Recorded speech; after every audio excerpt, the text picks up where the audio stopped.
We begin with the aftermath of Hurricane Helene, and the pictures are just stunning. The catastrophic flooding happening across much of the southeast. And portions of Florida, Georgia were hit especially hard. And right now, other areas of the southeast are almost completely underwater. Now, the latest threat is along the border of Tennessee and North Carolina, where a dam has been breached, leading to massive flooding to several towns. The Waterville Power Station Dam near Newport, Tennessee. This is along I-40. It gave way just a few hours ago, buckling under the incredible torrents of water that have come down that watershed. Several towns are flooded. We're hearing reports of people trapped in their homes. Crews had to rescue dozens of patients and staff from a hospital in Newport when that water and the water levels began to rise. The National Guard has been deployed to that area to look for anyone who might be trapped inside their homes or on their roofs. Right now, we know the hurricane has killed at least 30 people. That number will likely rise, though, across 4 states. And while the worst of Helene's powerful winds are over, heavy rain is now slamming a number of communities across the southeast. Now, in Florida, there have been hundreds of flooding rescue calls, and service workers are struggling to prioritize the most crucial ones. Right now, nearly 4 million people in that storm's path are without power. And one hard-hit area is Valdosta, Georgia. Residents of that South Georgia city say it's like a war zone there. Fox's Caroline Elliott joins us live from Valdosta with more and what the devastation that's been left behind, how they're coping with all this, and they're just kind of coming to grips with what happened. Caroline. Yeah, John, Ellen, the city of Valdosta took a direct hit around 1 a.m. this morning, and now we are seeing widespread damage throughout this entire region. Now, as the storm passed through this area, we saw wind gusts of around 100 miles per hour, and this is what those hurricane-force winds can do to a brick building.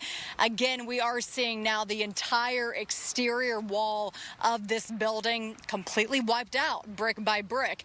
And if you take a closer look at the top of the building, you can even see sheet metal ripped to shreds. We found some of this sheet metal, in fact, thrown about 40 yards away from this building. So again, there's a lot of damage when you're expecting wind gusts of that speed. We have been talking with some people in the community today, and they're telling us they're just thankful to be okay.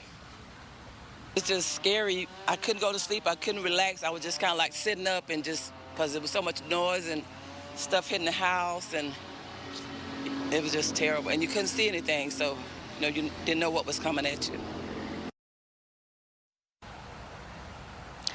Throughout the day, we have seen the death toll continue to climb throughout this region. And at this hour, officials have confirmed at least 35 people are dead in the southeast region. Another challenge tonight, of course, will also be power outages. This area is now going 16 hours without power, which is certainly complicating cleanup efforts in this area. But a lot of people say they're dedicated to rebuilding. John, Ellen. You know, Caroline, we talked to you just about 24 hours ago, and we know that you rode out the storm there in that small town. What was your night like living through that?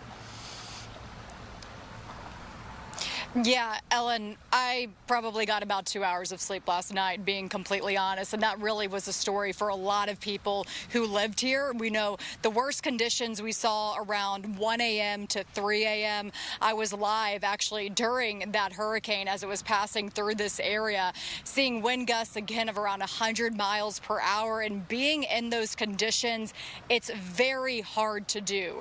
We will tell you, though, in the last couple hours, as people are really starting that cleanup process, one of the biggest issues, how many trees toppled over onto structures and onto people's homes. So that's certainly going to be a big challenge during this cleanup process.